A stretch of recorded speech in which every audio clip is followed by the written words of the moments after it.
It is a story that reads like a Hollywood spy thriller, one that Moscow security agency is telling the world.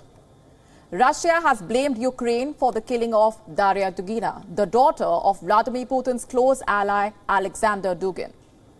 Dugina was killed on Saturday by a bomb that blew up her car. Moscow now says the bomb was planted by a female Ukrainian spy. Russia's intelligence agency identifies this alleged assassin as 43-year-old Natalia Vovuk. The FSB published videos showing Vovuk entering Russia in her Mini Grey Cooper. The security service says Vovuk arrived in Russia on the 23rd of July. She was accompanied by her 12-year-old daughter. She lived in the same apartment building as that of Daria Dugina. A video published by the FSB even showed her entering the same building. Russia alleges Vovuk detonated the bomb with a remote-controlled device. She and her daughter then fled to Estonia in their Mini Cooper, according to the FSB. Russian media also said her father was supposed to travel in the same car, but the Putin ally seemed to have changed his mind the very last minute. Dugin is an ultra-nationalist philosopher who advocates a vast Russian empire. He has been a major influence on the Russian president, and many even call him Putin's brain. And this has led to speculation that he was the intended victim. Russia has linked Vovuk to Ukraine's security services, accusing her of being a member of the Azov battalion, and she is now on the country's most wanted list. Russia has now asked Estonia to extradite Vovuk back to the country. If they refuse to do so, Moscow has promised strong action.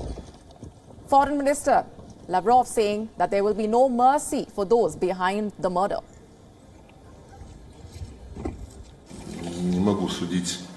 I cannot judge whether it was an act of intimidation or a settling of scores. I believe that this was a barbaric crime for which there can be no forgiveness. And those who organized it, as I understand it, the FSB has already established the facts that are now being investigated. The investigation, I hope, will be quickly completed, and as a result of this investigation, of course, there can be no mercy for the organizers, instigators and perpetrators of the crime. Estonia has rejected the Russian claim, calling it yet another provocation by Russia. And Ukraine, on the other hand, has denied any involvement in the killing, and it called Moscow's murder accusation fiction. The Azov regiment also has denied any allegations that she was part of the group.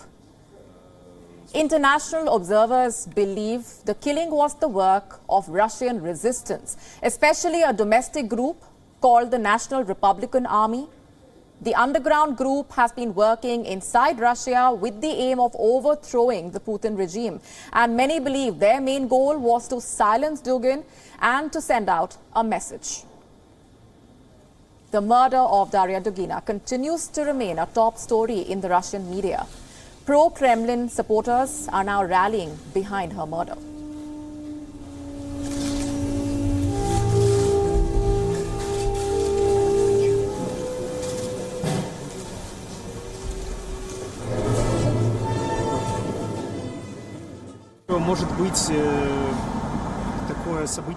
Maybe this event in the capital will help convey the message to our government that we have to stop playing around with special military operations and that it's time to start a war, a serious war with first and foremost spiritual mobilization, as Alexander Dugina and other intelligent people have called for. This applies to everyone. It's not far away. It's here on our doorstep. The outpouring of anger is so coordinated that it almost appears suspicious to opposition MPs. They believe the killing could be used to ramp up public outrage. Nearly 6 months later, Russians seem to be concerned about Putin's so-called military operation.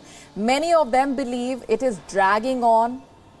For ordinary Russians, the murder is unlikely to have much effect, but they could be concerned about the worsening security situation in the country.